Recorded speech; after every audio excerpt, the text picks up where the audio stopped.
Ashwagandha versus L-Theanine. Which one should you actually take? First, let's talk about the differences, then I'll talk about the similarities, and then I'll talk about what I give my patients specifically and why I give them, and when I decide to give them ashwagandha versus when I decide to give them L-Theanine. So some of the big differences between ashwagandha and L-Theanine is, let's look at the composition. Ashwagandha is derived from a root from the plant of withania and contains a lot of things such as alkaloids, steroidal lactones, and withanolides, versus L-Theanine is a natural amino acid that you can actually find in tea leaves or even mushrooms. Now, where it gets really interesting of looking at the differences between ashwagandha and L-Theanine is looking at the mechanism of action between these two. So first, looking at ashwagandha, ashwagandha has been shown where it does modulate cortisol levels, and it also enhances cholinergic activity, versus L-Theanine, which has been shown to enhance alpha brain waves and also has been shown to increase levels such as dopamine, GABA, and even norepinephrine. The other thing about ashwagandha, it enhances acetylcholine receptor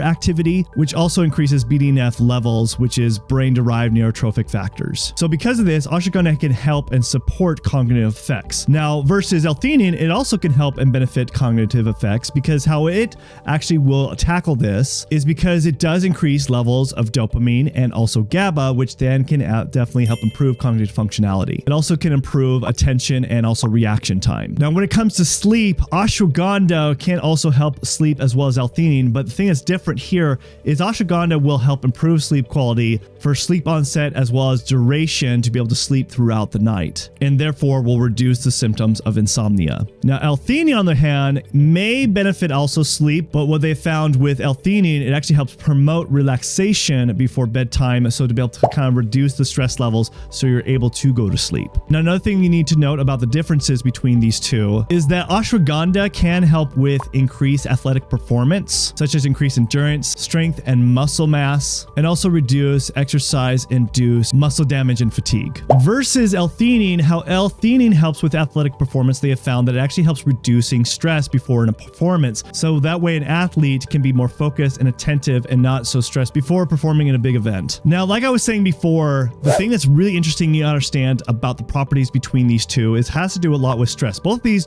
do really well with helping with stress. But with ashwagandha, remember, it has a lot to do with cortisol. It helps lower cortisol levels. So it's really important to understand that this can help lower cortisol levels, versus L-Theanine, what they do is actually enhance and increase levels of dopamine and GABA. So the two different properties can reduce stress. And I'll talk about that here at the very end of why I decide to actually use the differences between those two, because of the properties that these two supplements clearly have differences. Now let's talk about the similarities here for a second. Now, both ashwagandha and L-Theanine are really great for neuroprotective effects. Both have great properties for showing and research reducing oxidative stress, which then reduces inflammation within the brain. Some other similarities between ashwagandha and L-Theanine, they're both great for anti-inflammatory effects, which then of course can help reduce a lot of inflammation, not only through the brain, but also throughout the body, and help benefit in increasing immunity. Also, both of them have shown a significant amount of research that can improve mood, such as reducing symptoms of anxiety, depression, and in some other cases, also help with things such as like ADHD. Another really interesting thing about both ashwagandha and L-Theanine, where they're very similar, is it has shown research where they both can help regulate blood sugar levels, especially someone who are diabetic or pre-diabetic can help actually regulate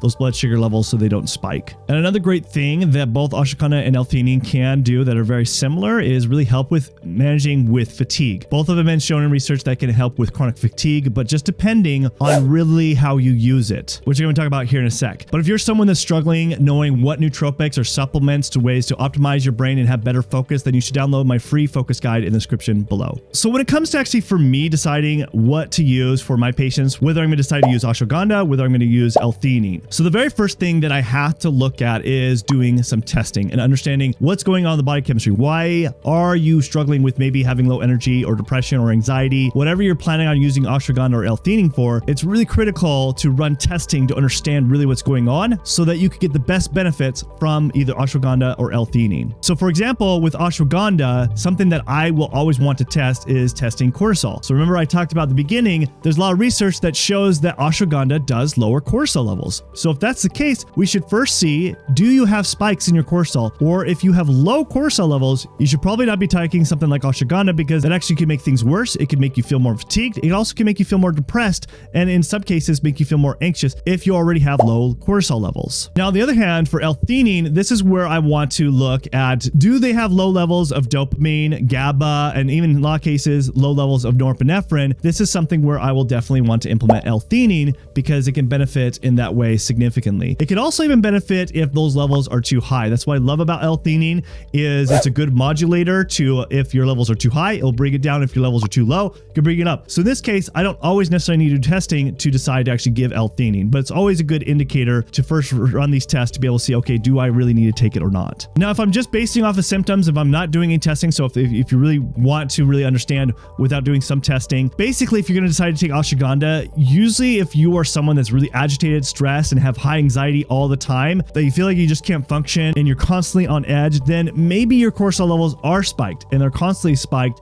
And so taking something like ashwagandha, especially maybe at night, might be the best thing to be taking. Versus L-Theanine, you could be someone that has high stress and maybe has ADHD, but you also have low energy. And so you already have low cortisol levels, so you shouldn't be using something like ashwagandha, but using something like L-Theanine can still help with your anxiety and also help with your focus and a little bit with the energy. And so that's when I would maybe recommend something like L-Theanine. Now, if you really need like a tiebreaker, because both of them are really good to use.